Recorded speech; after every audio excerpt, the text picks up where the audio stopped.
back to Hashtag Single with Jeanette Bonner. I am not a relationship expert or sex therapist. I'm just a regular New York City woman navigating the world as a single, independent feminist. Hashtag Single is about having honest conversations with other singles in today's device-obsessed culture. So I hope you'll join me on this interesting, challenging, and complex journey as we navigate the ins and outs of singledom.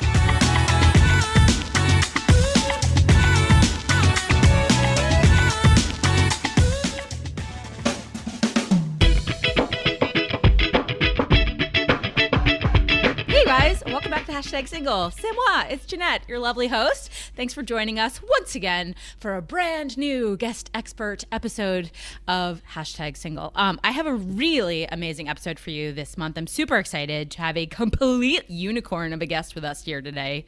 Alexandra Laplante is a writer-performer who talks about her journey from monogamy to cheating to polyamory in a solo storytelling piece called Unconventionally Intimate. And last month we had 3 other creatives talk to us about how they use their single and dating experiences to create creative content, a film and a series. So I felt like it's only appropriate to have Alex here with us to talk about live performance. Just a nice little creative bow. So Alex, thank you so much for being here. Welcome to the podcast.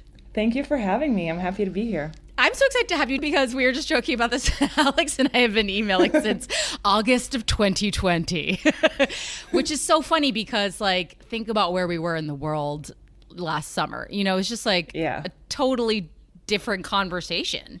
Yeah, so we've been just in like schedule hell, but we're here today together, and I'm very excited to. We made it. We are here. We did it. So Alex was introduced to me by our mutual friend Brooke, who is a director and an intimacy coordinator.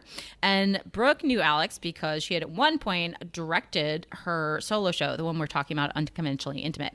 So quick bio for our audience here. Alexandra Laplante is a writer and performer from Montreal. Her solo show, Unconventionally Intimate, received a workshop at the Dramatists Guild Fund's Music Hall, where the first performance sold out in 5 days. It was then selected for Ivy Theater Company's 24 Hours of Women Reading at Unorthodox, and went on to be performed in exclusive apartments throughout New York City after a run at the United Solo Show Festival. She is currently working on an essay collection that chronicles her journey into non-monogamy and shows what happy polyamory looks like for her. So excited. So sorry, that was a weird, awkward transition out of that. Anything you want to add or change? No, that sounds great. That sums it up pretty well. Super. So let's start at the beginning. How did Unconventionally Intimate come to be made? Yeah, so, when I wrote the show, I was a few years into my polyamorous journey, and I was just getting very frustrated with the lack of representation in movies, books, shows about non-monogamy and what my life looked like, and also I guess how challenging it was for me to figure out what I wanted and to get to the point where I had found a happy balance in my life. And so because I'm from Montreal, like he said, French is my native language, but I think I felt a little self-conscious. Like I felt called to write some stories, but the idea of doing this just like written, like in a book or in essays, just felt very intimidating to me. And I had done some improv in Montreal in French, a long time before. So I started to do open mics. But open mic slots are 5 to 7 minutes, and it just felt like I couldn't quite tell the stories I wanted to tell in depth. And I had really never, performed a show before or anything like that. And my partner really encouraged me. He just said, just like write, like I feel like you need a whole one-woman show. And I was like, who is going to come and like see this? It's just nobody's gonna come. But then a mutual friend introduced me to Brooke, and it kind of just naturally happened from there. And it's been a eye-opening experience for me. Where were you at in your personal journey at the time that the show? Let's talk about like the first performance of the show. Like, where had you come from monogamy to polyamory? So I The first performance was several months after I had broken up with my second partner. So I had had two partners for a whole year, two relationships that were very serious. And it was my first time having two partners. And I met both of them almost at the same time. So I had been, in the honeymoon phase with both of them. And also I had never done, I had wanted polyamory for a long time. I was curious about it. I had no idea how to do it. And Yeah. Yes, I relate to that. I have so many questions about how the logistics work, but sorry to interrupt you. Go ahead. no. And I'm happy to answer them. But so after this breakup, I was really heartbroken. My partner was, picking up the pieces and helping me through this breakup, which was also a very novel experience to have somebody you're in love with just help you through a heartbreak because somebody else you love just broke up with you. Wait, your new partner? Sorry, it is confusing. I met both of them at the same time. And one of them so I met Dawn and Nathan at the same time. Okay. And then Nathan was a long distance relationship and we were together for a year. And then at the end of the year, Nathan broke up with me and then Dawn was there with me to, just comfort me in this breakup. So I had a relationship with Nathan. Dawn and Nathan were friendly, but they didn't have, didn't have like a romantic or sexual relationship. Oh, okay. I think that's important to clarify because I think everyone thinks of polyamory as, and some of them are like this and some of them are not like this, but like I think everyone thinks as sort of like sometimes it could be three, like a throuple or like four, like two partners sharing.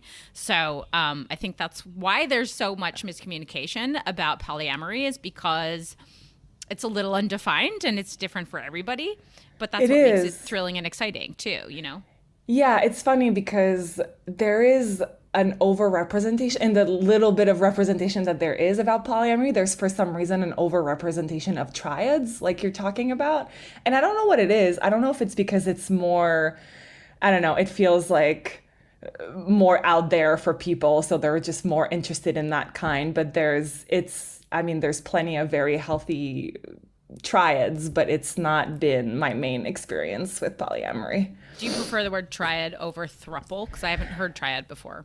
Yeah, I don't know why I don't really like the word throuple. It just feels... It's corny. Kind of, yeah. I hate it. I hate it coming out of my mouth. I hate saying it. Yeah, and maybe because it tries to change the word couple, and I'm like, well, it's just like a different thing altogether. Valid. Super valid. Yeah.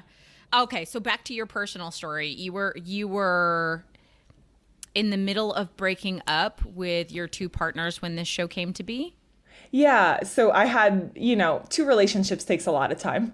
And then one of them went away, so I had all this time on my hands, and I was experiencing this very unique thing of, like I said, having a romantic partner console me through this breakup.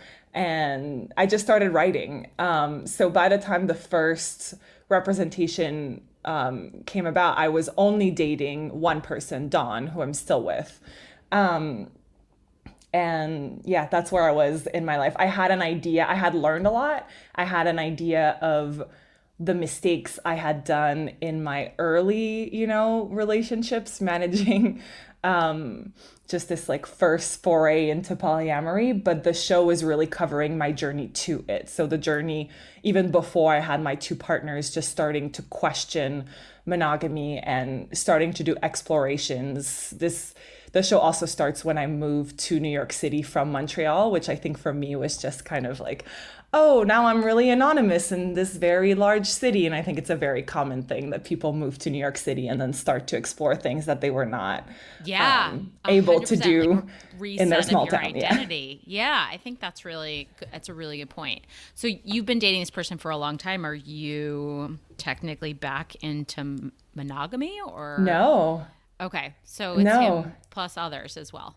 Yeah, so I did break up with a different partner again last winter.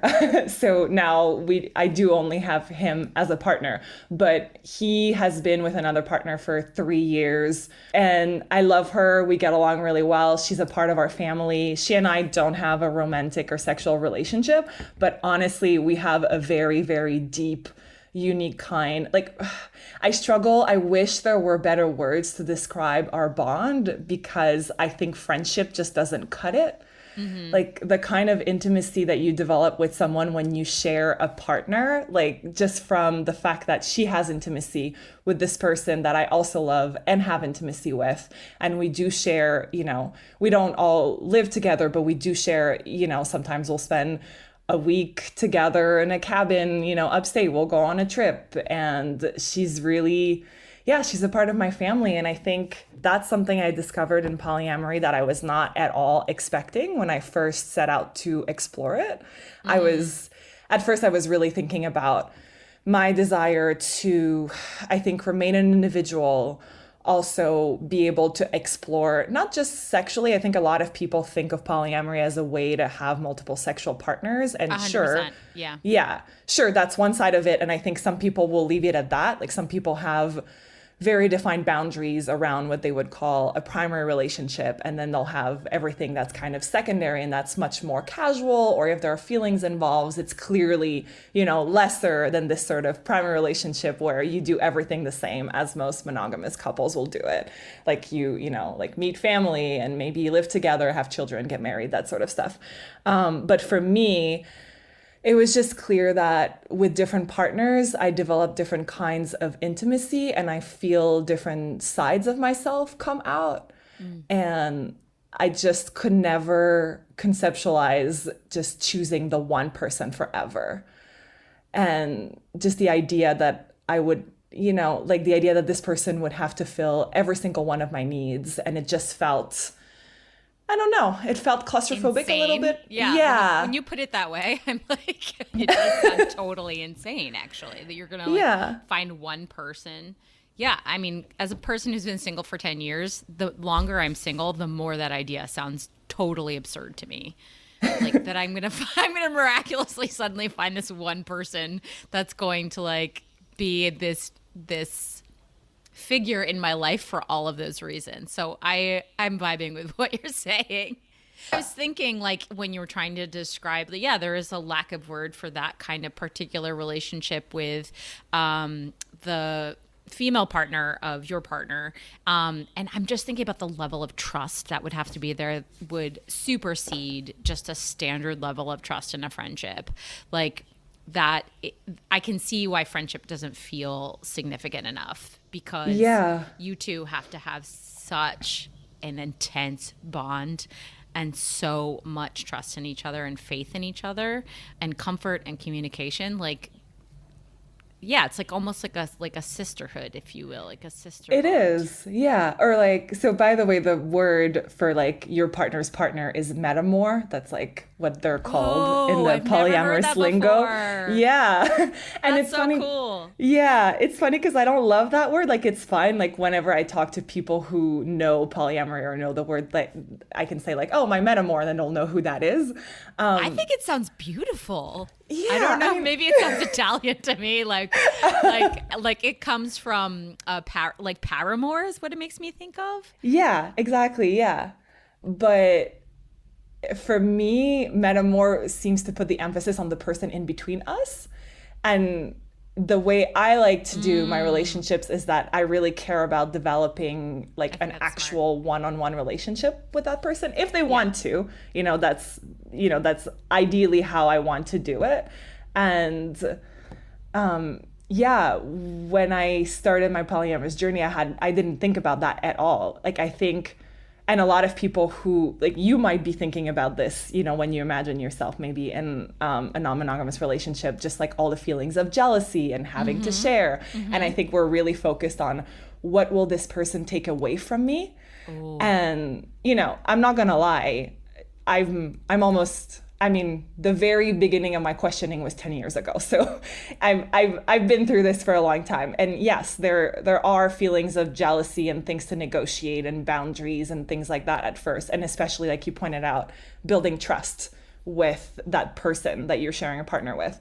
But once you're on the other side of that, you can start thinking about all the things that that person can bring to your life. Yeah. And for me, like Allie, my metamor, she's also a writer and we have a ton of stuff in common. We really like to hike together. We emotionally, I think we process a lot of experiences the same. So we often, like call each other for help. And when I moved to New York City, making friendships, platonic friendships, was very hard for me. Mm-hmm. It seemed like everybody was busy, and when I met new people and I tried to make friends, if there wasn't the possibility for sex or love, people just didn't have time for me on their calendar. Oh man. And I've talked to people who also have the same experience. So I think for me, polyamory just kind of gave me a framework to build a different kind of family that's very close, that we're committed to, have long-term projects with, and just like other people who have my back, if that makes sense. That's really beautiful. Yeah, and thank you for reframing that for me and for us, because I think you're right. I think actually most people approach relationships as to like, what is this going to cost me? Like, 'cause I don't know, we're humans and we're horrible, selfish people. So I think that's really beautiful. The idea of it being expansive and not limiting is the wrong word, but in the way that my mind already thinks about like scheduling and jealousy and like how like complicated it could be to have not one romantic partner but multiple romantic partners and then partners of their partners. Like I'm like, that sounds like a logistical mess to me, because that's how I'm hardwired. But I love your approach to it. I think that's really beautiful. And don't get me wrong, like there are a lot of logistics to it. Like oh my God, I'm sure. You can't get around it. Like time, like, people are like, love is infinite. You can love as many people as you want, but time is not infinite. So girl, I cannot even like schedule a date. It is, I mean, like with one person, we are both so like not aligned and no one's willing to give in their schedule, but that's the night that I have yoga, it's bananas. But let's go back to your show. So one of the most intriguing aspects of your show is that it takes place in people's actual apartments in New York City. I have so many questions. First, let's start with, where did that idea come from? And has it ever been done before? Or are you the first to sort of create this genre, for lack of a better word? I think it's been done before. I forget the name. There's like a theater company in the city that does shows in, not necessarily in homes, but just like in unconventional venues. Like I think I saw things here and there. For me, the way it came about was, well, like I said, like it's not at all what I did, like I worked in tech, like I just had a whole other career, and it's not like I was trying to pursue a career in performing or writing or anything like that. And after I wrote the show, I just like invited a bunch of people in my apartment and I just, workshopped it that way. And then when Brooke watched the recording, when we were introduced, and then we workshopped it at the Dramatists Guild Fund, it also had a homey feeling to it. And I can't remember, maybe they suggested it, that like it would be because the content of the show was so intimate. And I was just being like very, like I shared, like both romantic and sexual experiences in details. And we really enjoyed doing it where, like, if you think of a theater, the performer doesn't really see the audience because of the lighting. Sure. And I've done it a few times in that context. But in the home, basically Brooke staged it where the audience was sitting kind of all around, and then they blocked it. So maybe there was like a column in the corner that we would use for a scene, or, I'd climb on like the kitchen counter and then do something else. Oh my God. Yeah. So, and directing, around like architecture is something that they had done and that they were really interested in. So I think it just ended up, they did a fantastic job. It was so much fun every time we went into a new venue. But for me, what was the most amazing part is that I actually looked into every single audience member's eyes as I was telling my story, which was really nerve-wracking at first. No, I like want to throw up thinking about it. But it created this sense of intimacy that was just so special. And also I got to see audiences' reactions, like especially like if those who had come in pairs where, you know, I could maybe assume that they were in a relationship and maybe one of them seemed really into it, or, you know, tapping on their partner's thigh, like being like, oh, see, that's what I'm talking about. And the other partner kind of being unsure, but also the trajectory of how maybe at first they were shocked by a lot of things, but then by the end seemed really into it. Oh. And that was really interesting. And then at the end, we would keep the audience there, those who wanted to stay. And then we had just a conversation.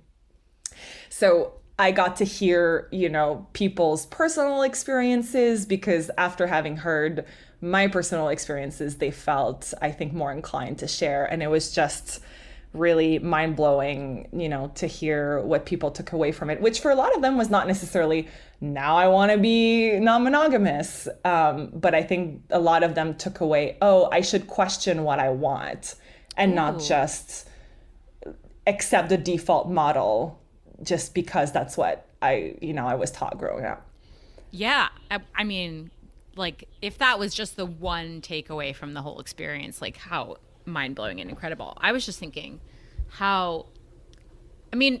you're probably not going to go to your show if it's not the type of thing that people are going to be comfortable with. But I'm just thinking about how there's a lot of people that enjoy theater but say that they, A, don't like solo shows, B, don't like audience participation / reaction, don't like when the house comes up, don't like making eye contact because they want to be lost in the story a little bit.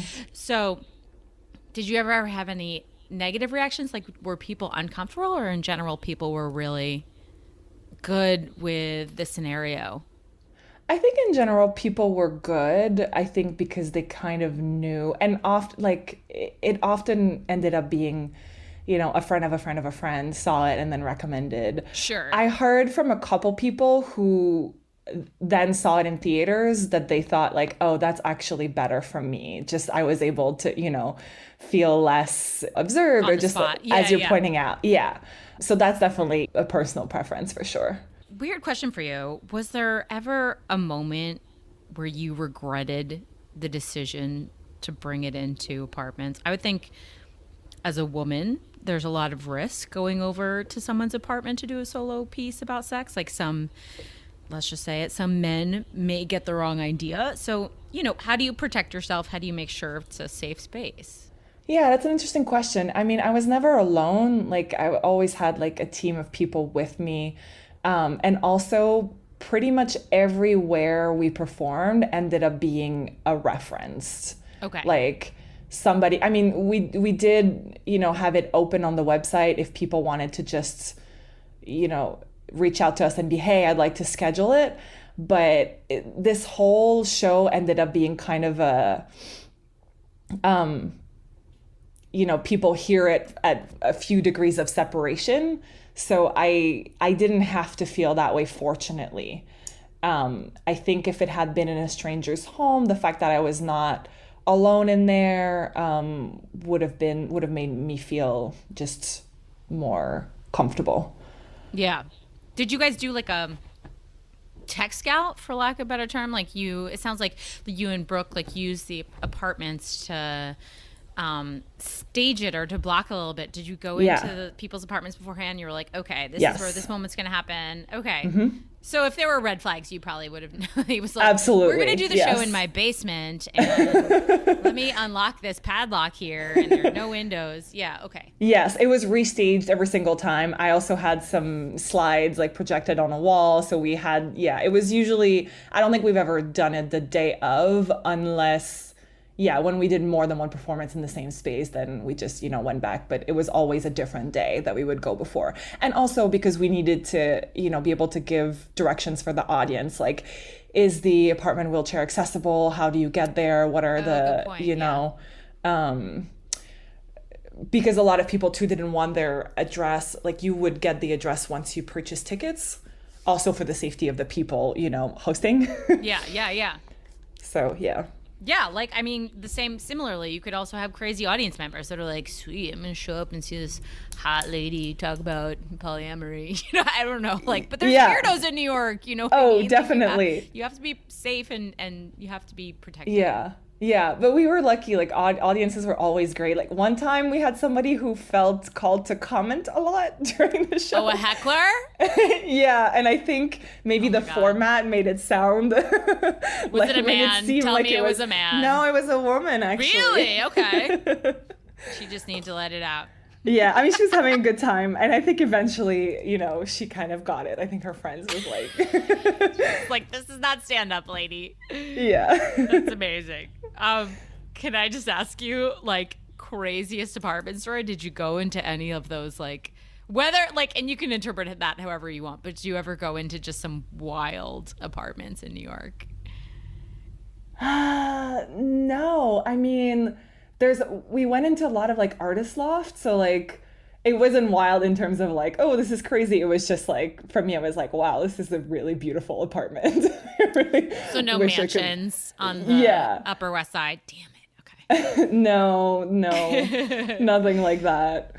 Overall, like, what do you think you gained from doing the show in a site-specific way rather than a traditional theater space? Was it really just about that relationship with the audience that you were able to energetically not just like feel but see, and also the conversation afterwards?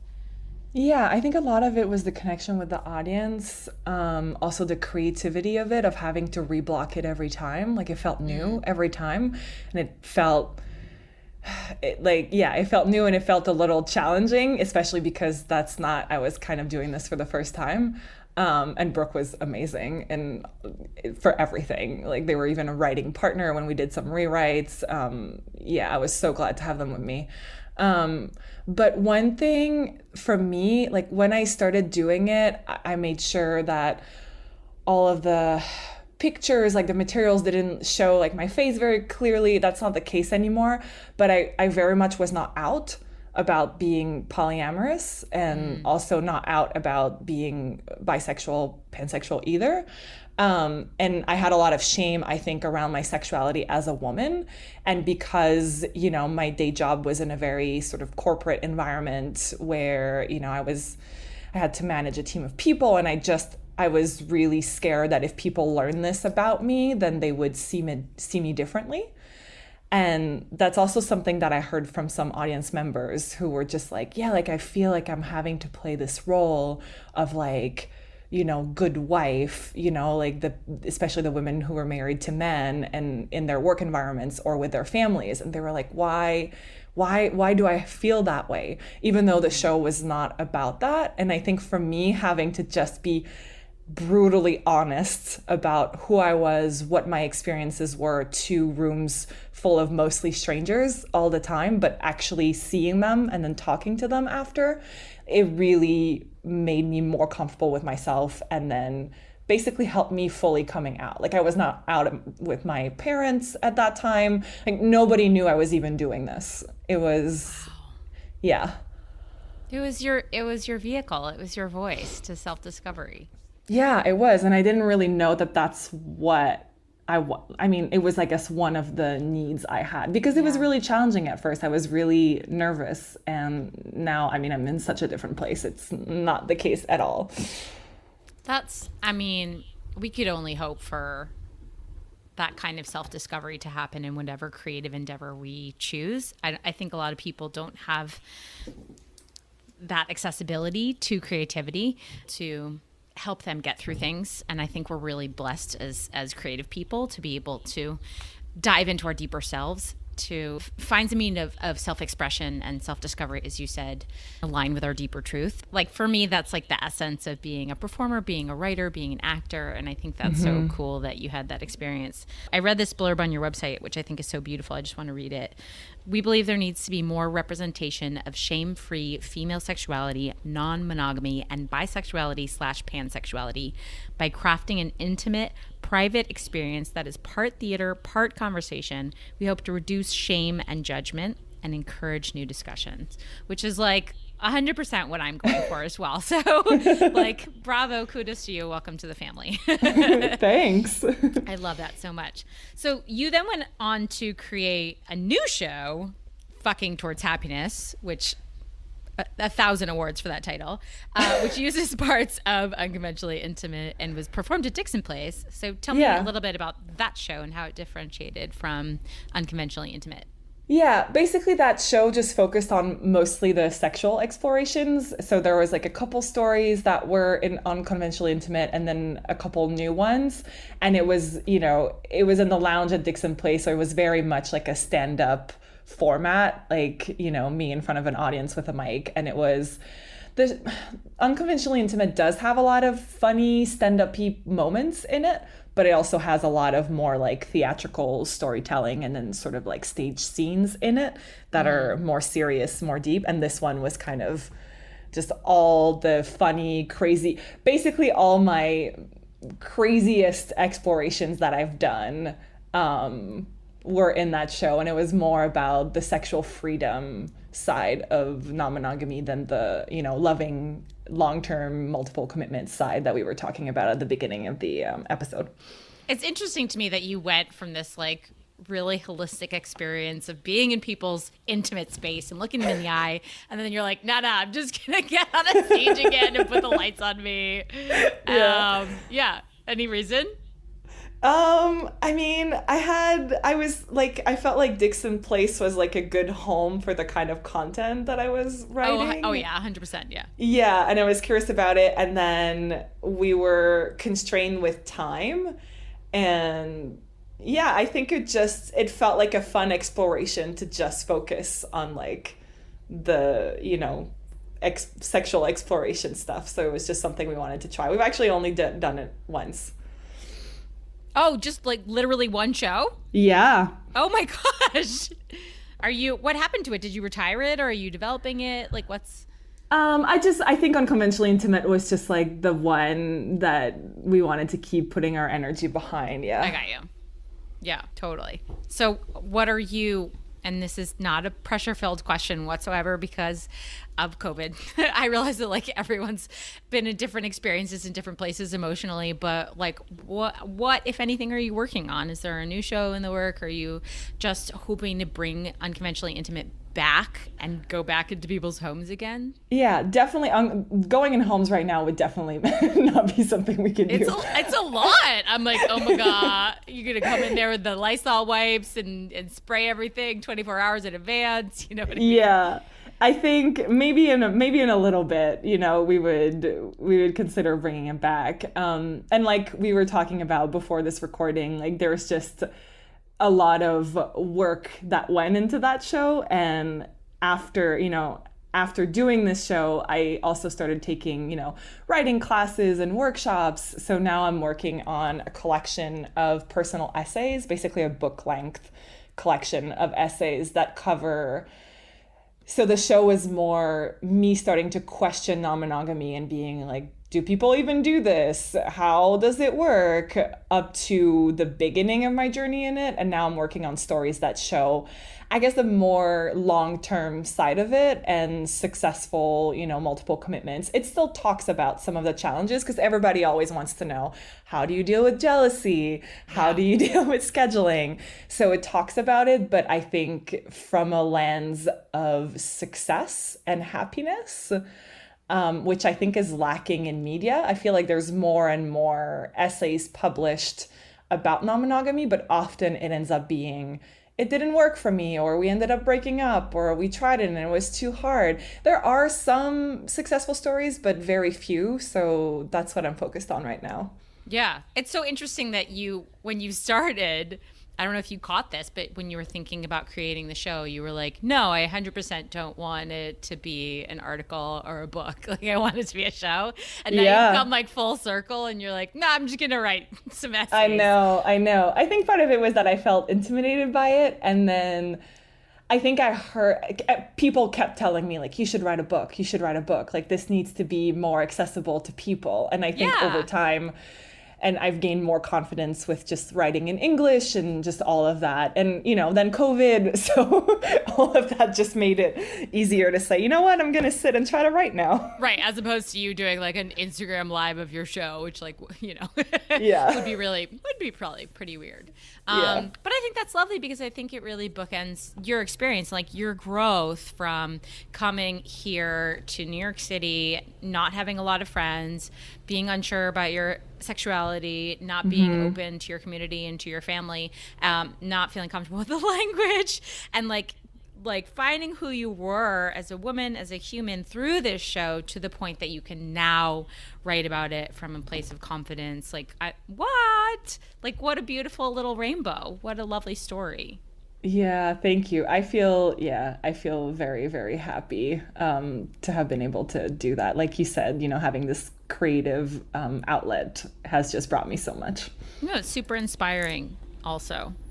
So you are self-described polygamist. Polyamorous.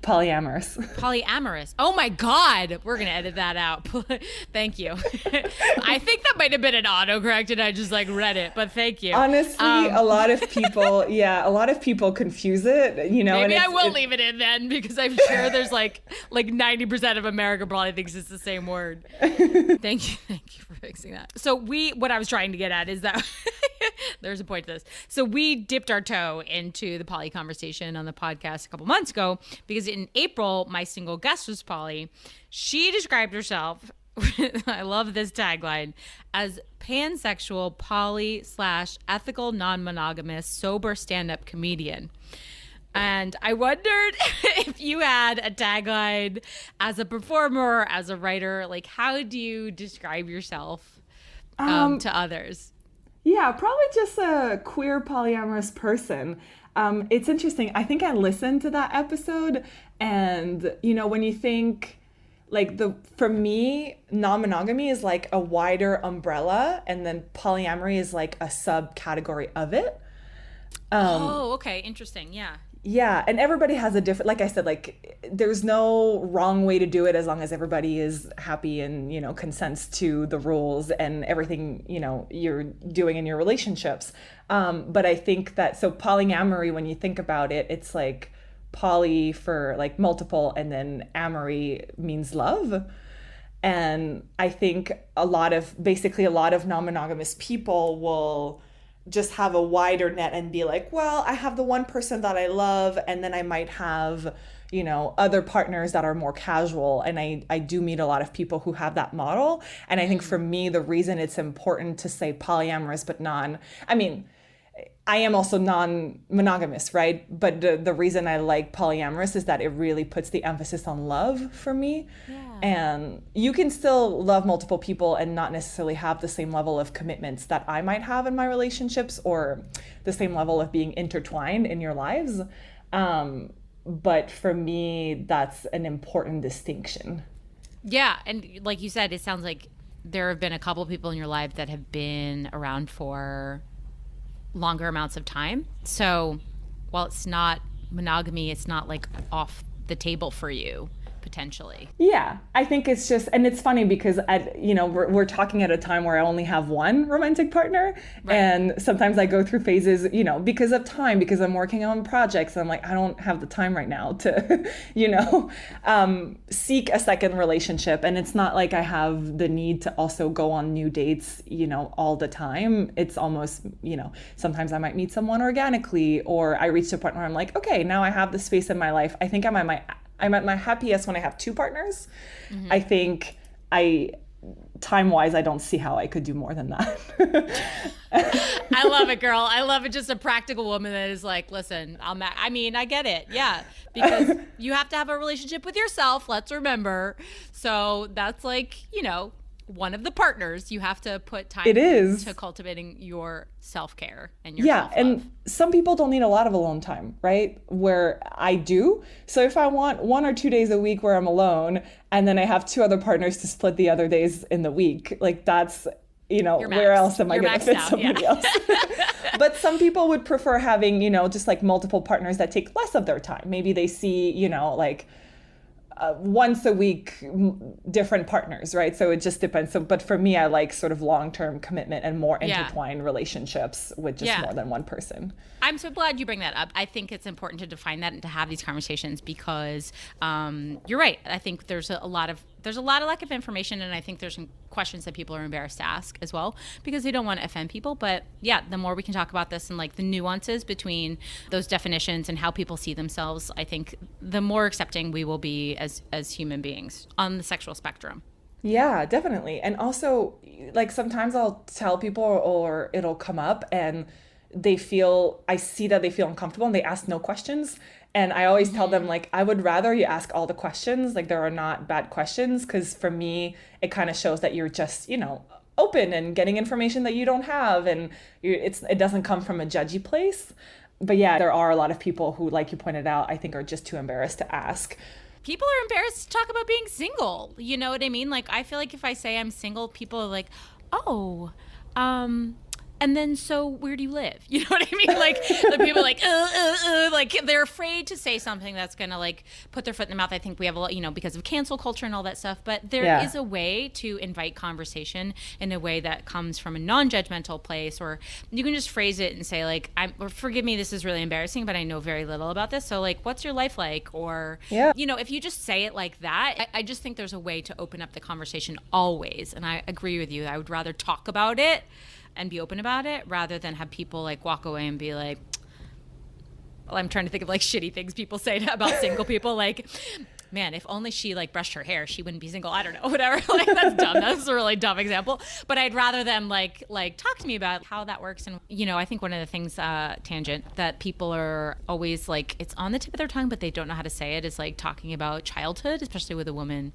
of my age. And sometimes it's come out in wrong ways. Like, aren't you afraid you're not going to be able to have children? And the better question is like coming at it from a place of like, were children something that you wanted to have, and are you still thinking of having that, or same with marriage, like fill that in. Like, is marriage something that's interesting to you? Are you still looking to get married? Or are you just like really interested in being single? Because I do have some friends that are like, fuck marriage, no. Yeah. Fuck children, no. I'm happy being single and I love them. And that's how this podcast started. And this goes back to what we were saying earlier about, like, I don't want people who read my stories or who saw my show to think, oh, monogamy doesn't work, I need to now, question everything. But I do think we should question what we want and really break it down to sort of the smallest things. Like, do I want to have children? Do you want to have children? If we do we want, biological children? Do we don't? Do we want to co-parent in a different way? Do I want to share living space with someone? If so, do I want it to be full-time? What do I want it to look like? Do I want to share finances? Do I want to, meet family and do like all the things that we just assume, like you get into a relationship with someone and you love them, and then you're sort of on that relationship escalator of like, oh, we've been together for a certain amount of time, then we must move to the next thing. Right, 100%.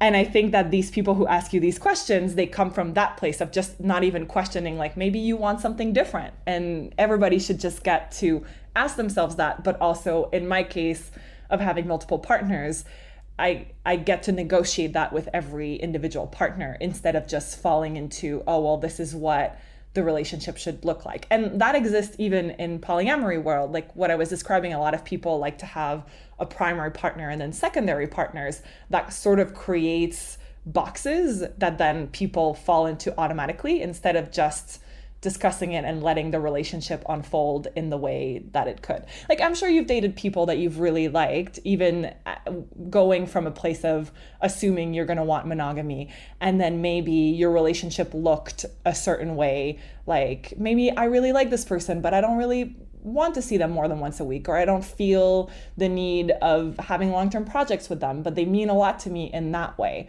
Kind of just letting the relationship be what it wants to be outside of just a prescribed container, if that makes sense. Absolutely. And I'm very on board with that. Like, define your own rules. Like, fuck what you've been taught. Fuck the patriarchy and the linear projection that we're all, quote unquote, supposed to be living our lives by. Mm-hmm. I think, like, Yeah, I applaud you for owning yourself and constantly checking in with like what you want and what makes you happy. There's nothing more wonderful than that. Yeah. And I think it's harder as a woman. Like, I think these people who ask you these questions because you're single, like, I think there's just different types of expectations. Like, people think you want certain things when you're a woman and you should be in a certain place at a certain age in your life. Yeah. Because that's what we're taught. Like, that's literally what society feeds us. Yeah. And that's what's happening in the world right now. People are like, I don't know if I want to have babies. And the world is like, wait, you're going to have a baby. You know what I mean? Like, they can't freaking handle it. Wait, women might want to potentially have an abortion. No, you're not allowed to have an abortion. Mm-hmm. You have to be a childbearer, you know? Like, everyone's freaking out right now about like what women should and should not be. And it's like, we rising up. Final question for you. What do you want to see as a performer, as a writer, as a polyamorist in theater and live performance going forward specifically? Like, what stories aren't being told? What is missing from the conversation? I just want to see a very wide variety of alternative relationship models. Like, I can only share mine, and we need, 100. Like, everybody who has a different type of relationship that's non-traditional, I just want those stories to be told. And I want them to be told not from just a perspective of the challenges of it. Like, every relationship has challenges, including monogamous relationships. And it's just that we've been used to see what those challenges look like in monogamy because they're everywhere.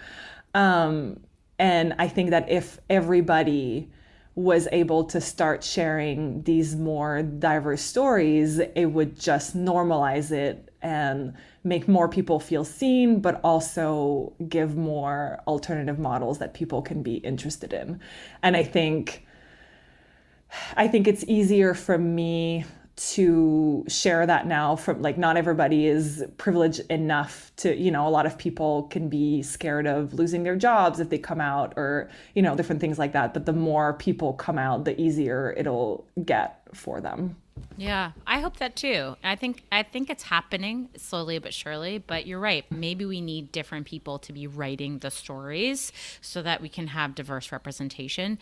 Mm-hmm. We need diverse people to be putting their voices forward so that we're not just hearing what we think a relationship should look like from the way that it's always been written, if that makes sense to you. Yeah, it does. And also the little bit of polyamory representation that there is also overwhelmingly white. And that's just not a representation of reality. It's not only white people. Yeah. So that's also lacking right now. Yeah. Start a revolution, Alex. Let's go. I'm ready for you.